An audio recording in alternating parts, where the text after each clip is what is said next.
نبی علیہ الصلوۃ والسلام نے ایک اور طریقہ بتایا غم گھٹانے کا.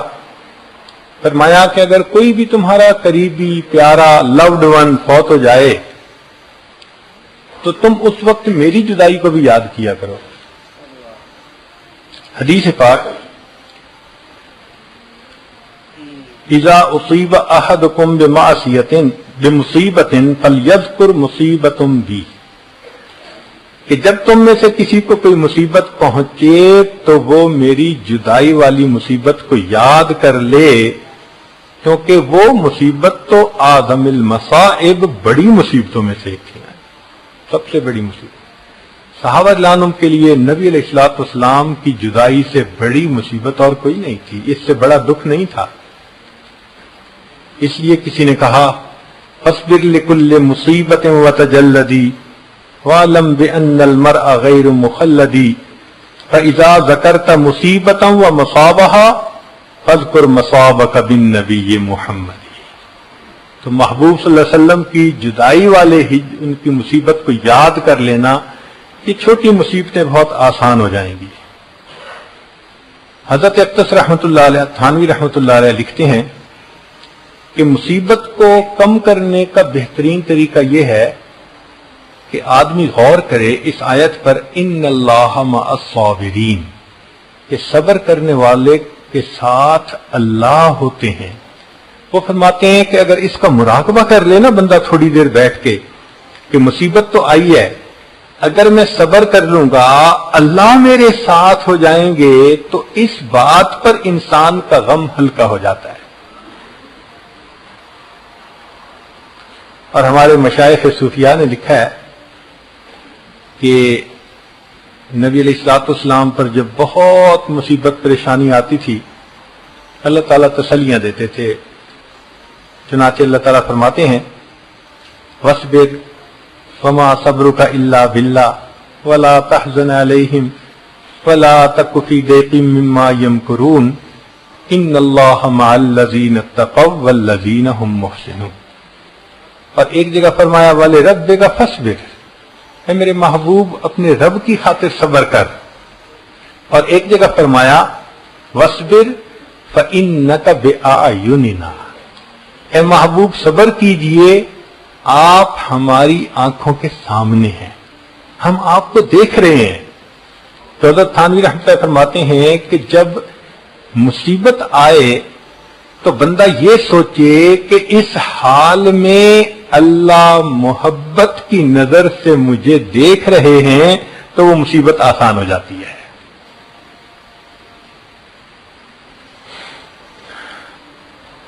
جیسے کسی عاشق نے کہا تھا بجرم عشق تو امی کشند غوغائی تو نیز برسر باما عجب تماشائی.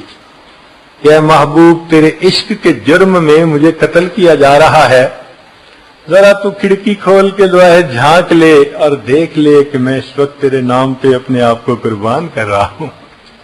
تو فرماتے ہیں کہ دنیا کے محبوب جو ہیں وہ یہ الفاظ کہتے ہیں، تو جو اللہ کے عاشق ہوں ان پر کوئی مصیبت آئے تو وہ تو پھر اس پہ پریشان نہیں ہوتے، اس کو من جانب اللہ سمجھتے ہیں. اس لیے کسی نے کہا تیرا غم بھی مجھ کو عزیز ہے، تیرا غم بھی مجھ کو عزیز ہے کہ وہ تیری دی ہوئی چیز ہے. تیرا غم بھی مجھ کو عزیز ہے کہ وہ تیری دی ہوئی چیز ہے. محبوب کا دیا ہوا غم بھی اچھا لگتا ہے بندے کو.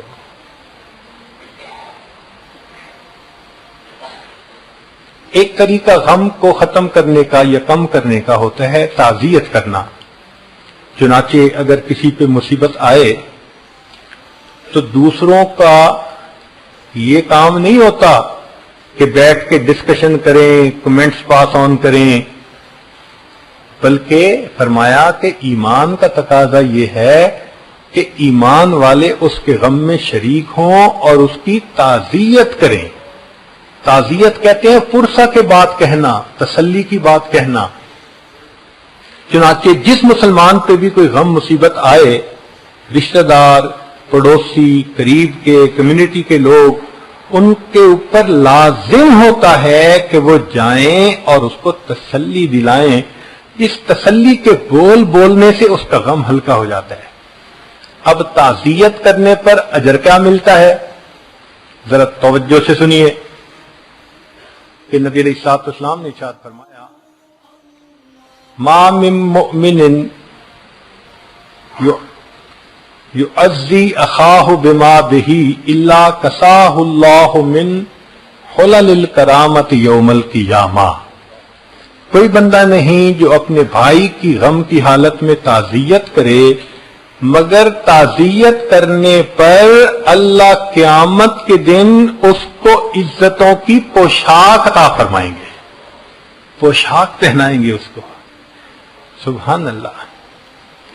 آج گریجویشن ہوتی ہے نا، تو جو بچے گریجویشن کرتے ہیں ان کو گاؤن پہناتے ہیں، تو یوں سمجھ لیں کہ جو دوسرے مسلمان بھائی کی تعزیت کرنے کا عادی ہوگا، اللہ رب العزت ساری مخلوق کے سامنے قیامت کے دن اس کو عزت کا گاؤن پہنائیں گے۔ کتنا بڑا اجر ہے جو اس وقت انسانوں کو یہ مل رہا ہوگا۔ چنانچہ سیدنا عباس نانو جب فوت ہوئے تو ایک بدوی آیا دیہاتی، اور اس نے عبداللہ ابن عباس لانو کی تعزیت کی، تو تعزیت عجیب الفاظ میں کی، کہنے لگا، اصبر نکن بکا صابرین فانما صبر الرعیت بعد صبر الرأسی، کہ آپ صبر کریں کیونکہ آپ کے صبر پر ہم صبر کریں گے، اس لیے کہ رعیت کا صبر ان کے امیر اور حاکم کے صبر کے اوپر ہوتا ہے۔ خیر من العباس اجرک بعدہ، جو عباس لانو کے جانے کے بعد آپ کو اجر ملا وہ ان سے تمہارے لیے زیادہ بہتر ہے۔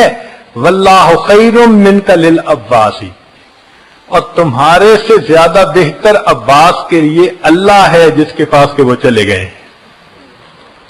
تو مضمون کتنا پیارا تھا کہ آپ صبر کریں، اس لیے کہ بڑوں کے صبر کے اوپر چھوٹوں کا صبر ہوتا ہے، اور دوسری بات یہ کی کہ آپ کو عباس لانو کے جانے کے بعد جو اجر ملے گا وہ آپ کے لیے زیادہ بہتر ہوگا، اور تمہارے پاس رہنے کی نسبت عباس لانو کے لیے اللہ کے پاس چلے جانا زیادہ بہتر ہے۔ کیا خوبصورت تعزیت کے الفاظ تھے جو ایک دیہاتی نے آ کے عبداللہ ابن عباس لانو کو کہہ دیے۔ چنانچہ صبر ایک ایسا عبادت ہے کہ جس کا اجر دنیا سے ملنا شروع ہو جاتا ہے۔ کچھ عبادتیں تو ہیں نا جن کا اجر آخرت میں ملے گا، یہ ان عبادات میں سے ہے کہ دنیا سے ہی شروع۔ چنانچہ اللہ تعالیٰ فرماتے ہیں، بشر الصابرین، صبر کرنے والوں کو آپ بشارت دے دیجئے، کیا کہ اولئک علیہم صلوات من ربہم ورحمہ واولئک ھم المہتدون، ان کے اوپر اللہ کی طرف سے رحمتیں اور برکتیں ہیں، اور یہی لوگ ہیں جن کو اللہ نے سیدھے راستے کی رہنمائی فرمائی ہے۔ تو صبر کرنے پر اللہ کی رحمتیں اترتی ہیں، برکتیں اترتی ہیں، اور انسان کو سیدھے راستے کی رہنمائی ملتی ہے۔ اس لیے حدیث پاک میں ہے، یہ بات بڑی عجیب ہے، ممکن ہے کہ آپ میں سے بہت سارے دوستوں کے لیے نئی ہو۔ حدیث مبارکہ ہے، مجھے تو خود پڑھ کے بس مزہ آ گیا۔ نبی علیہ الصلوۃ والسلام نے ارشاد فرمایا کہ جو شخص مصیبت پر انا للہ پڑھے، مصیبت آنے پر، اچھا مصیبت سے مراد یہ نہیں کہ فوت ہو جائے کوئی، نہیں، بے شک کوئی فوت ہو جائے یا کاروبار میں کوئی نقصان ہو جائے یا کوئی بیماری آ جائے، کوئی اور پریشانی آ جائے، کسی بھی مصیبت پریشانی پر اگر کوئی انا للہ پڑھے، حتیٰ کہ نبی علیہ الصلوۃ والسلام تو چراغ کے گل ہونے پہ انا للہ پڑھا کرتے تھے۔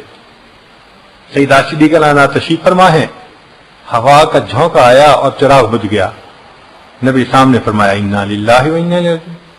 عائشہ نے کہا، اے اللہ کے حبیب صلی اللہ علیہ وسلم، یہ انا للہ تو پڑھتے ہیں جب کوئی بندہ مر جاتا ہے۔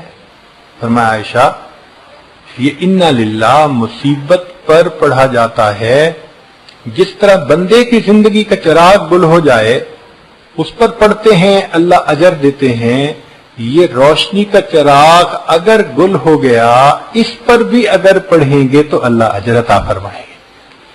جو اللہ اتنا مہربان ہو کہ چراغ کے بجھنے پہ اجر دیتا ہے، وہ کیا پریشانی ہوتی ہے؟ چھوٹی سی بات ہے نا، معمولی سی، اس پر بھی انا للہ پڑھے تو ثواب ملتا ہے۔ سبحان اللہ۔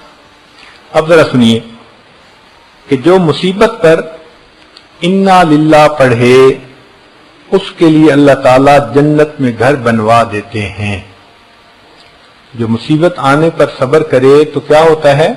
اللہ تعالیٰ اس کے لیے جنت میں گھر بنا دیتے ہیں۔ اب یہاں تک تو بات معمول کی تھی، مگر حدیث پاک کا اگلا حصہ سنیے کہ فرمایا کہ جب کبھی اس مصیبت کو یاد کر کے بعد میں وہ بندہ دوبارہ انا للہ پڑھتا ہے، اللہ اس کو صدمہ اولا کے برابر اجر عطا فرماتے ہیں۔ اب دیکھو، والدین تو فوت ہوئے آج سے 10 سال پہلے، اس وقت تو واقعی صدمہ تھا، لیکن اگر اس وقت صبر کیا تو صبر والے کا اللہ نے اکاؤنٹ کھول دیا۔ بھائی تم نے صبر کیا نا، اس کو کہتے ہیں بے حساب اجر کہ اکاؤنٹ کھول دیا۔ اچھا بھائی، اگر تمہیں زندگی میں تمہیں کبھی یاد بھی آئے نا، اور یاد آتے ہی تم پھر انا للہ پڑھو گے، جتنا اجر اس وقت دیا تھا اتنا اجر اس وقت پھر عطا فرما دیں گے۔ سبحان اللہ، سبحان اللہ۔ عجیب مضمون ہے کہ اس کو پڑھ کے تو بندہ حیران ہو جاتا ہے۔ اب جو جتنی مرتبہ یاد آئے اتنی مرتبہ پڑھے۔ اب دیکھیں، ماں تو پتہ نہیں اپنے بیٹے کو ہزاروں دفعہ یاد کرتی ہے، کتنا اجر پاتی ہوگی وہ، ذرا غور تو کریں۔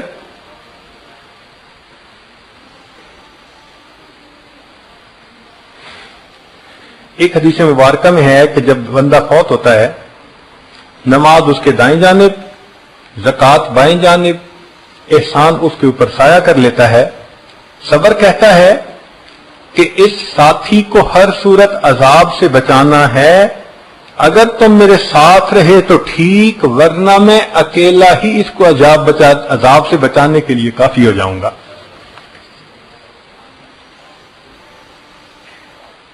فن نامہ میں فرمایا، تاشوی در روزگار از صابراں، غم مکن از دیدن سختی گراں، در بلا وقتے کے صابر نیستی، نزد اہل صدق شاکر نیستی، بے شکایت صبر تو باشد جمیل، باکسے کم کن شکایت از خلیل، گرہمی داری فرح را انتظار، در بلا جد صبر نب ود ہیچکار۔ کہ اگر تو چاہتا ہے کہ اللہ رب العزت کے ہاں سے تیرے لیے فرح آئے، خوشی آئے، اور اس کا تو انتظار کر رہا ہے، تو تجھے چاہیے کہ صبر کر، اس لیے کہ ان مع العسر یسرا۔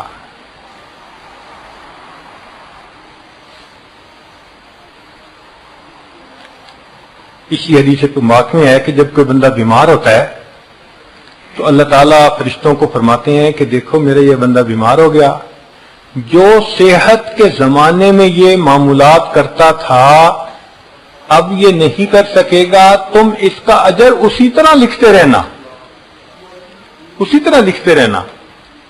اور پھر دوسری بات یہ کہ اس کی ہر کروٹ کے بدلنے پر بھی اجر لکھنا، اور فرمایا کہ یہ کراہے گا، ہر کراہنے کے اوپر سبحان اللہ پڑھنے کا اجر لکھنا۔ اللہ اکبر، سبحان اللہ۔ مومن کے کیا مزے ہیں، نعمت ملے تو شکر ادا کرو تو بھی جنت، اور غم آئے صبر کرو تو بھی جنت۔ اللہ تیری شان بڑی ہے۔ اس لیے فرمایا اذا احب اللہ عبدا ابتلاہ، اللہ جب کسی بندے سے محبت فرماتے ہیں آزماتے ضرور ہیں، مگر وہ آزمائش اس کے درجے بڑھانے کے لیے ہوتی ہے، اس کو اپنے قریب کرنے کے لیے ہوتی ہے۔ تندیے باد مخالف سے نہ گھبرا اے عقاب، یہ تو چلتی ہے تجھے اونچا اڑانے کے لیے۔ تو یہ غم جو آتے ہیں نا اونچے اڑاتے ہیں. ہماری زبان میں کہتے ہیں سکھ دکھاں تو دیواں وار دکھاں آن ملائم یار. ان سکھوں کو میں دکھوں پہ قربان کر دوں، دکھوں نے مجھے میرے یار سے ملا دیا، دکھوں نے مجھے میرے یار سے ملا دیا. چنانچہ حضرت مجد رسانی رحمۃ اللہ علیہ فرماتے ہیں کہ انسان کی تربیت اللہ تعالی دونوں طرح سے کرتے ہیں، کبھی جمال کی تجلیات کے ذریعے سے اور کبھی جلال کی تجلیات کے ذریعے سے. جب جمال کی تجلیات ہوتی ہیں تو بہاریں ہوتی ہیں، رزق کی فراوانی، عزت کی فراوانی، لوگوں کی زبان پہ تعریفیں، گھروں میں محبتیں، پیار، آسانیاں. یہ اللہ تعالی کی جمال کی نظر ہونے کی دلیل ہوتی ہے. اور کبھی کبھی اللہ تعالی بندے کو جلال کی تجلی سے بھی آزماتے ہیں. تو جب جلال کی تجلی ہوتی ہے، کوئی فوت ہو جاتا ہے، کوئی بیمار ہو جاتا ہے، کاروبار میں لاس ہو جاتا ہے، کوئی اور ایسا کام ہو جاتا ہے کہ جس سے ذلت ہوتی ہے، خواہ کا کوئی مسئلہ بن جاتا ہے، کوئی نہ کوئی ایسی دکھ پریشانی کی بات بن جاتی ہے، تو بندہ سمجھ لے کہ اب میری جلال کی تجلیات سے تربیت ہو رہی ہے. مگر فرماتے ہیں کہ عجیب بات یہ ہے کہ جب جمال کی تجلیات ہوتی ہیں تو سالوں کی عبادت پر وہ ترقی نہیں ملتی کہ جب جلال کی تجلیات آتی ہیں صبر کرنے پر لمحوں میں وہ ترقی مل جاتی ہے. اگر لوگوں کو مصیبت کے صبر کے اوپر اجر کا پتہ چل جائے تو یہ تو اللہ سے مصیبت مانگنے پہ تیار ہو جائیں گے، اتنا اجر ہوتا ہے. مگر مشائخ نے منع کیا کہ مصیبت کوئی نہ مانگے. اللہ تعالیٰ کو بہادری دکھانے کی کوئی ضرورت نہیں، وہ بن آزمائے بھی اجر دے سکتا ہے. تو اس لیے ابدیت ہی دکھائیں کہ اللہ بس کمزور ہوں، میں اس قابل نہیں ہوں ناپ تول کے، بس تو ویسے ہی مہربانی فرما دے اور اجر عطا فرما دے. چنانچہ غم کم کرنے کا ایک طریقہ کہ بندہ یہ سوچے کہ میرے گناہوں کی میل دھوئی جا رہی ہے. جیسے ماں بچے کو دیکھتی ہے کہ اس کے جسم پہ نجاست لگ گئی، بدبو آ رہی ہے، تو ماں سے برداشت نہیں ہوتا، بچے کو اٹھا کے لے جاتی ہے. اب بچہ رو رہا ہوتا ہے مگر وہ اس کا رونا برداشت کرتی ہے، پانی ڈال کے دھوتی ہے، چاہے سردی کا موسم ہو چاہے کچھ ہو. اور جب بچہ دھل جاتا ہے پھر اس کو پاؤڈر خوشبو لگا کے اچھے کپڑے پہنا کے لاتی ہے تو دیکھنے والے اس کو گود میں لے لیتے ہیں. یہی معاملہ کہ اللہ رب العزت بھی بندے کو دیکھتے ہیں کہ میرے بندے نے یہ خطا کی، یہ گناہ کیا، یہ گناہ کیا، اب میل زیادہ ہو چکی، اب اس کو صابن لگانے کی ضرورت پیش آ گئی، تو پھر اللہ تعالیٰ غم کا صابن بھیج دیتے ہیں. تو اس وقت بے صبری کا مظاہرہ نہیں کرنا چاہیے، ورنہ جو بے صبری کا مظاہرہ کرتا ہے اللہ پہلے سے بڑی مصیبت بھیجتے ہیں، اور بے صبری کرتا ہے اس سے بھی بڑی مصیبت آتی ہے. اس کی مثال ایسے سمجھیں کہ جیسے باپ بچے کو سمجھانا چاہتا ہے کہ یہ سوری کر لے، تو پہلے تو اس کو بلا کے کہتا ہے کہ تم نے غلطی کیوں کی. نیت ہوتی ہے کہ میرے کہنے پر ہی سوری کر لے تو معاف کر دوں گا. اب اگر وہ بچہ نہیں سمجھتا تو ذرا ترش نظروں سے دیکھتا ہے، تمہیں کہا نہیں تھا. مقصد کیا ہوتا ہے کہ اب مان جا. اب اگر پھر بھی وہ نہیں یہ بات کہتا تو پھر اس کو پکڑ کے دھمکاتا ہے، دو لگاؤں گا، اور پھر بھی نہیں سمجھتا تو پھر ایک لگا بھی دیتا ہے. اور جب دیکھتا ہے کہ تھپڑ لگانے سے بھی نہیں سمجھا پھر جوتا اتارتا ہے. تو دیکھیں جو سزا کا لیول تھا نا وہ بڑھتا گیا. یہی بندے کے ساتھ معاملہ. تو بہتر نہیں کہ جوتا اترنے سے پہلے ہم جب وہ بلائیں، اور ہم نے واقعی کچھ بچوں کو دیکھا اتنے سمجھدار ہوتے ہیں، باپ ذرا بلائے نا پتا ان کو کہ ہونا کیا ہے تو پہلے ہی رونا شروع کر دیتے ہیں. ہم نے ایک جگہ دیکھا والد نے بچے کو بلایا اور وہ روتا ہوا آ رہا ہے، باپ کہنے لگا اچھا رو نہیں چلا جا واپس. ہم نے بھائی یہ بڑا سمجھدار نکلا. تو اللہ والوں نے بھی یہی طریقہ سکھایا ہے کہ تم پہلے ہی رونا شروع کر دو، اللہ کمزور ہوں، اللہ میں بس گناہگار ہوں، خطاکار ہوں، میں نادم ہوں، میں شرمندہ ہوں، پلیز اللہ پلیز بس مجھے معاف کر دیجیے۔ اللہ تعالیٰ مہربانی فرما دیتے ہیں، وہ تو چاہتے ہیں معاف کرنا، بندے نے تو معافی کی شکل بنانی ہوتی ہے، وہ تو بہانہ ڈھونڈتے ہیں۔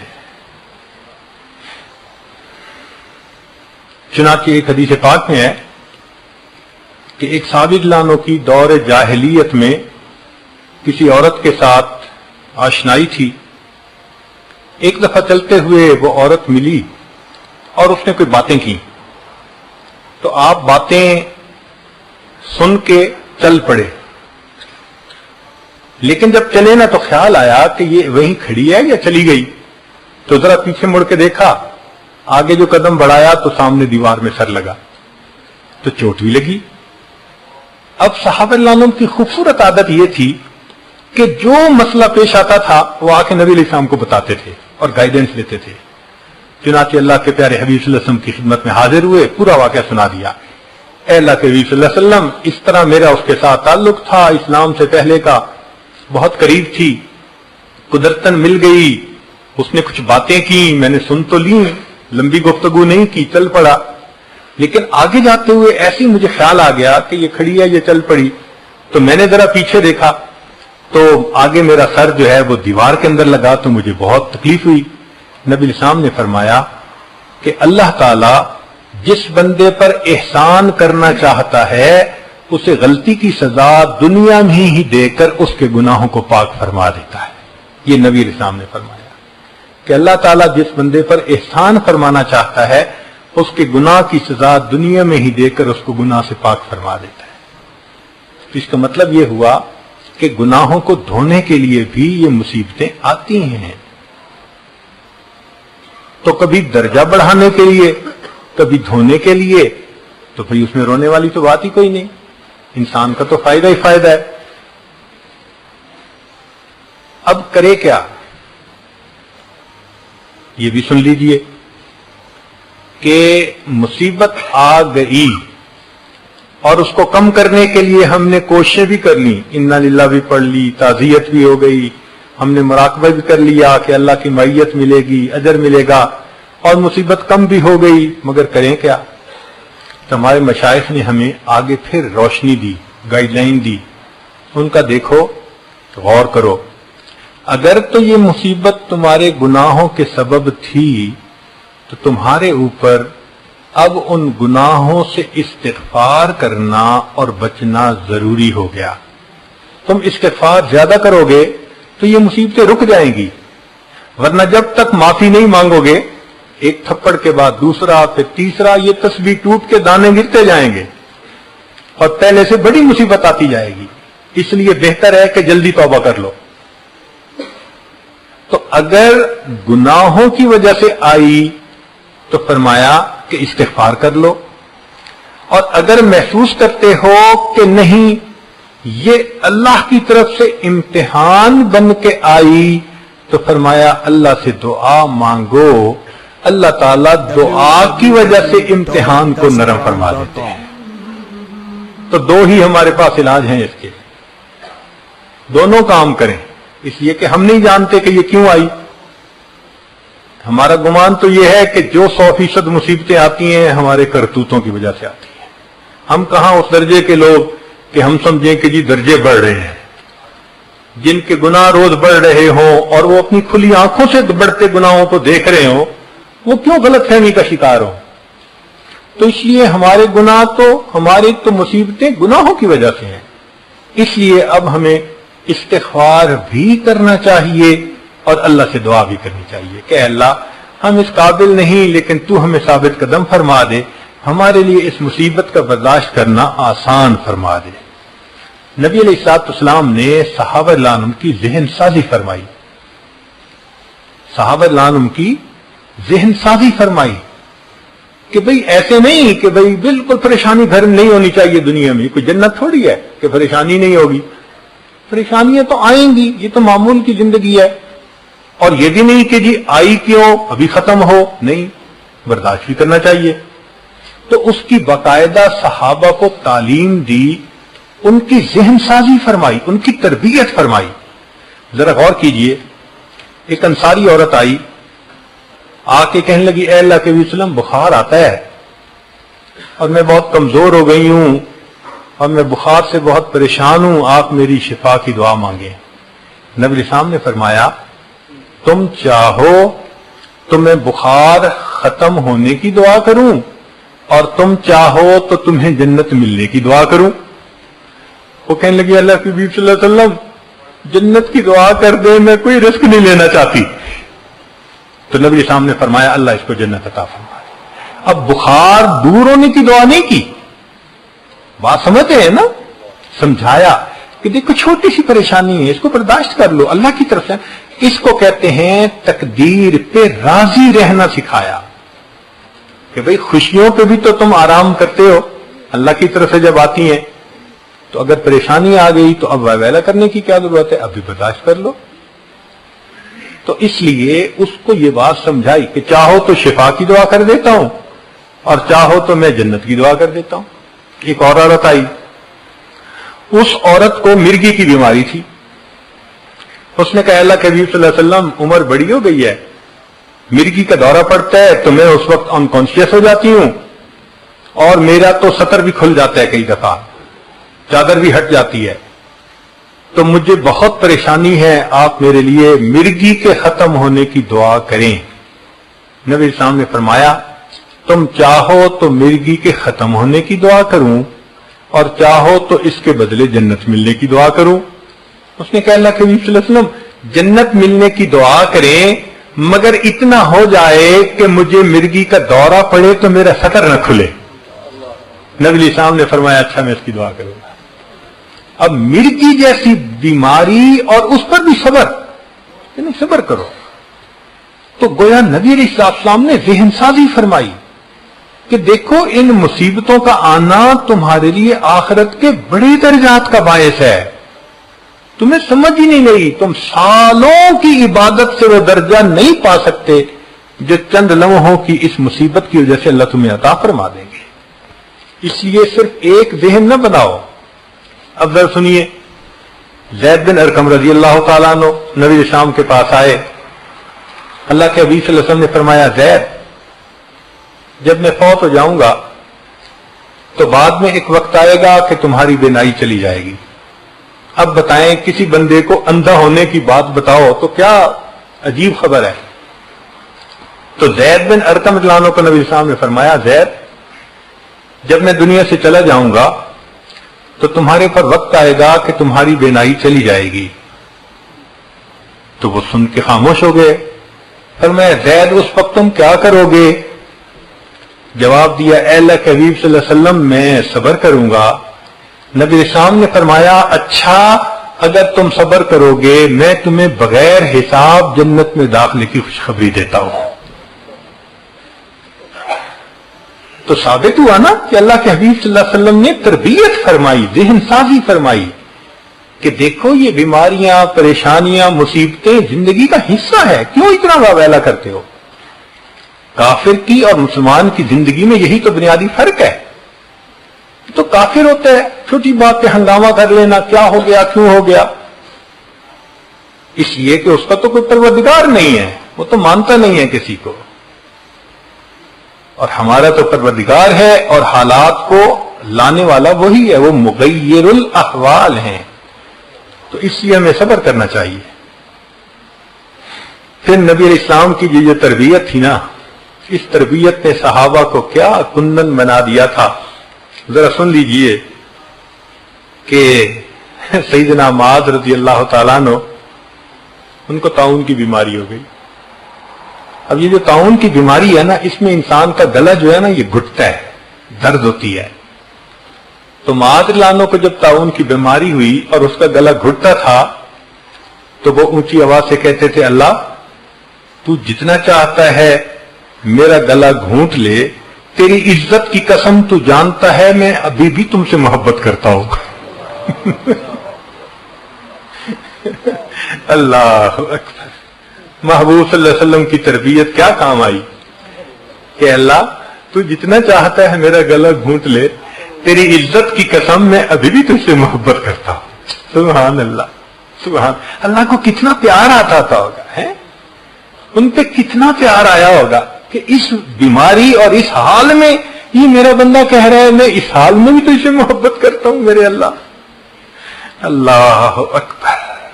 مرد تو مرد تھے, عورتوں کے بھی دل نبی علیہ الصلوۃ والسلام نے بہت بڑے بنا دیے تھے.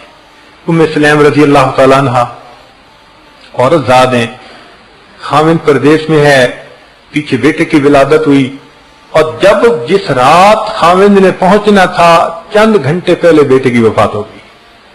اب بتائیں ماں بیٹے کی وفات پر کیا کرتی ہے؟ کوئی پوچھ کے روتی ہے تو شور مچ جاتا ہے, اس کے تو آنسو اس کے قابو میں نہیں ہوتے. مگر یہ وہ صحابیہ تھی کہ جس کو نبی علیہ السلام کا پڑھایا ہوا سبق یاد تھا, وہ جانتی تھی کہ صبر کے اوپر اجر ملتا ہے. اب اس نے سوچا میں رہوں گی, میرا خاوند پردیس سے آئے گا اور آتے ہی اسے بچے کی موت کی خبر ملے گی تو وہ مسافر پہنچتے ہی پریشان ہوگا اپنے گھر پہ, تو اس کا دل دکھے گا, تو میں بیوی کا کیا فائدہ. اس نے بیٹے کی وفات کی بات کو اپنے دل میں رکھا, نہلا دیا, بچے کے اوپر کپڑا ڈال دیا اور خود بن سنور کے تیار ہو گئی. ذرا غور کیجئے, میاں آئے, پوچھا میں اتنے مہینے پہلے گیا تھا تو آپ اس وقت حاملہ تھیں, کیا بنا؟ اللہ نے بیٹا دیا تھا. ان کا بیٹا کہاں ہے؟ کہنے لگا بڑا پرسکون ہے. اب پرسکون کا لفظ ایسا کہہ دیا جو زو مانا تھا کہ خاوند سمجھا سویا ہوا ہے, چلو بھائی رات کا وقت ہے, صبح اٹھیں گے تو ملاقات کر لیں گے. اور وہ تو کہہ رہی تھی کہ پرسکون ہے, مرنے کے بعد پرسکون ہو جاتا ہے بچہ. تو خاوند کو نہیں اندازہ ہوا, چنانچہ انہوں نے کھانا کھایا. پھر رات کا جو وقت تھا میاں بیوی نے بات چیت کی, حتیٰ کہ اس رات وہ اکٹھے بھی ہوئے, ملے بھی صحیح. ذرا تصور کیجئے جس ماں کے بیٹے کی لاش چارپائی پہ سامنے پڑی ہو, کیا سینے میں دل ہے اس کا کہ اپنے خاوند کی خوشی کی خاطر وہ اپنے خاوند کے ساتھ وقت گزار رہی ہے. اس کا دل تو رو رہا ہوگا نا اندر سے بچے کی جدائی پہ, اس کے دل کی کیا حالت ہوگی. قربان جائیں صحابیات نے نبی اسلام کی تعلیمات کو کیسے قبول کیا. چنانچہ جب خاوند اپنی ضرورت سے فارغ ہو گیا, ریلیکس ہو گیا, سو بھی لیا, صبح اٹھا تو صبح مسجد میں جانے سے پہلے وہ پوچھتی ہیں اگر کوئی آدمی کسی کو امانت دے اور پھر کچھ عرصے کے بعد واپس مانگے تو کیا کرنا چاہیے؟ اس نے کہا بھائی امانت دے اور واپس مانگے تو واپس دینی چاہیے. کہنے لگے خوش ہو کے دینی چاہیے یا غمزدہ ہو کے؟ اس نے کہا خوش ہو کے دینی چاہیے. کہنے لگے اچھا, پھر اللہ نے بھی آپ کو بیٹے کی امانت عطا فرمائی تھی, اللہ نے آپ کے پہنچنے سے کچھ دیر پہلے وہ امانت واپس لے لی, آپ بخوشی جائیں اپنے بیٹے کو قبر میں ڈال کر اللہ کی امانت اللہ کے سپرد کرائیں. یہ عورت کہتی ہے. سبحان اللہ, سبحان اللہ. حق ادا کر دیا نبی علیہ الصلوۃ والسلام کی صحبت کا, حق ادا کر دیا.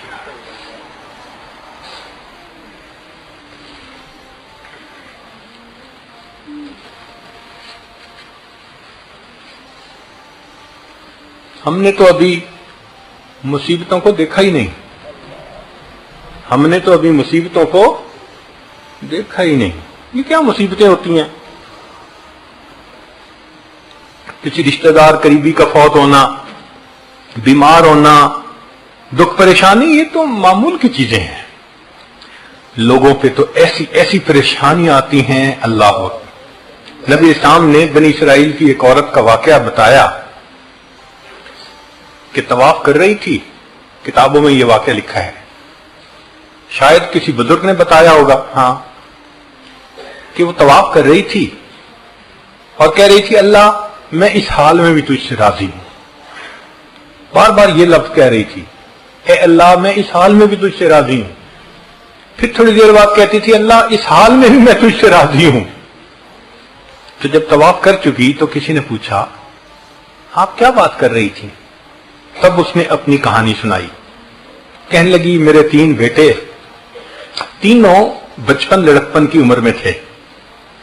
میں گھر کے اندر تنور میں روٹیاں پکا رہی تھی.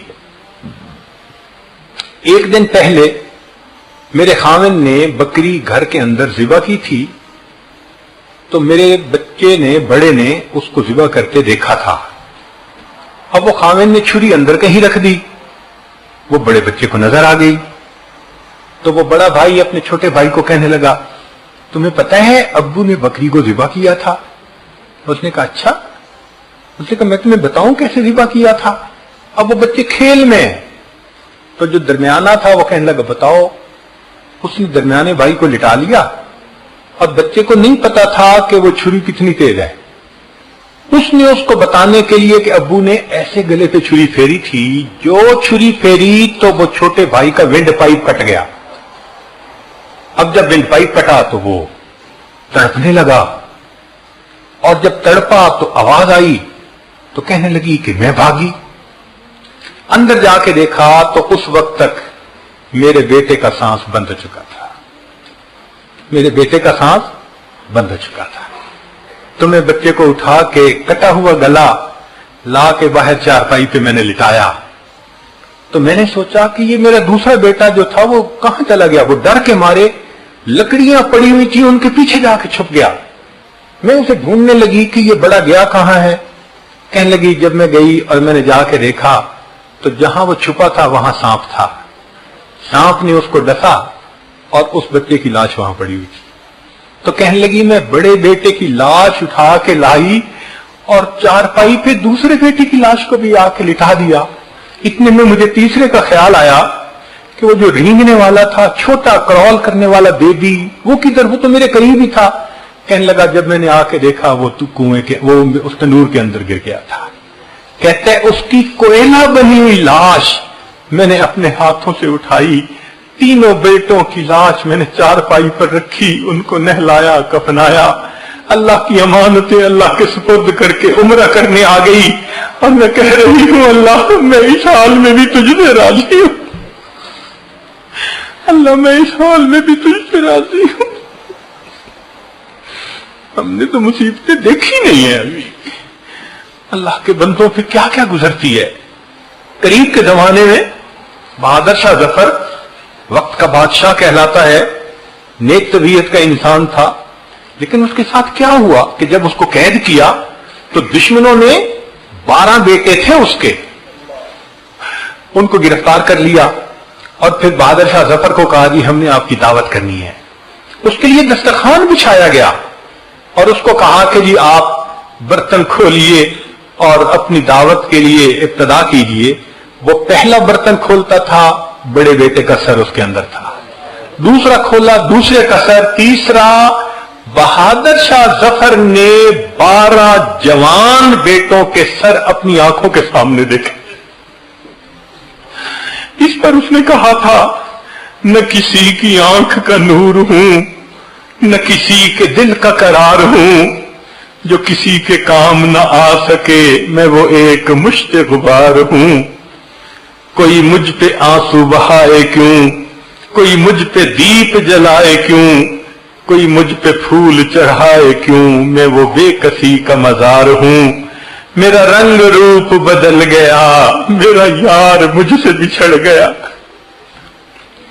میرا رنگ روپ بدل گیا، میرا یار مجھ سے بچھڑ گیا.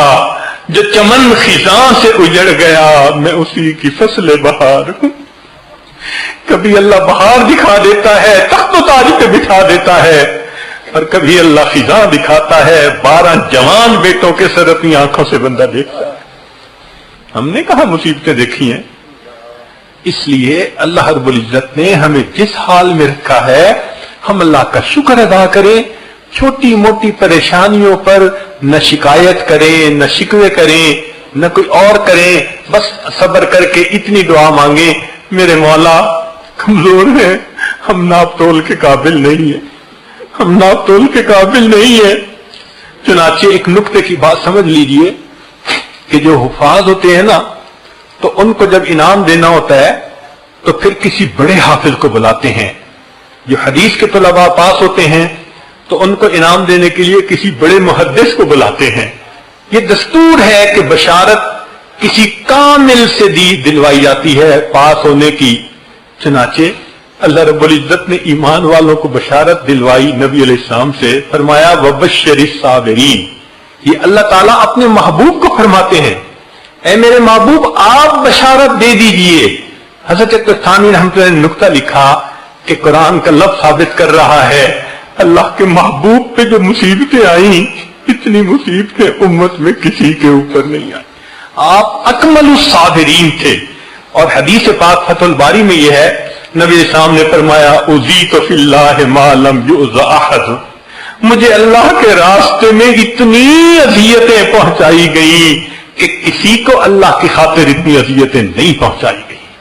جو اللہ کے محبوب ہیں وہ اگر اتنے امتحانات میں سے نکل رہے ہیں تو ہمیں بھی چاہیے کہ ہم اپنی زندگی میں جیسے اللہ کی نعمتوں پر خوشیوں کا اظہار کرتے ہیں اگر کبھی کوئی مشکل بھی آئے حالات بھی آئیں تو شکوہ زبان پہ نہ لائیں بلکہ اپنے اللہ سے دعائیں مانگیں, گناہوں کی معافی مانگیں, ناپ تول سے اللہ سے معافی مانگیں.